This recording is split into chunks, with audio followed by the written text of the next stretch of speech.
तहरीक इंसाफ की पार्लीमानी कमेटी के इजलास की अंदरूनी कहानी सामने आ गई।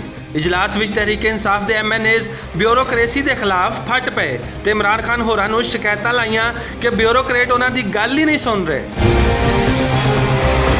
इहदे जवाब विच इमरान खान होरां आख्या कि ब्यूरोक्रेट्स नूं गैर कानूनी सियासी दबाव थल्ले ना आंदा आख्या सी, पर यह तो नहीं सी आख्या कि सियासतदानां दे जायज़ काम भी ना कीते जान। इमरान खान होरां ने ब्यूरोक्रेसी के हवाले नाल MNAs दीयां तमाम शिकायतां हल कराउण दी जिम्मेदारी लई।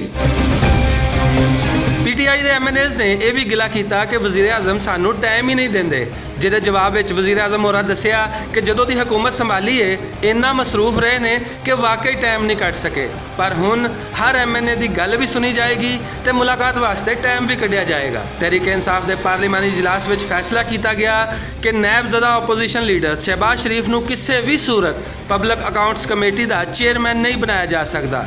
ओपोजिशन वालों कोई होर नाम सामने आएगा तो उहदे उत्ते गलबात हो सकती है।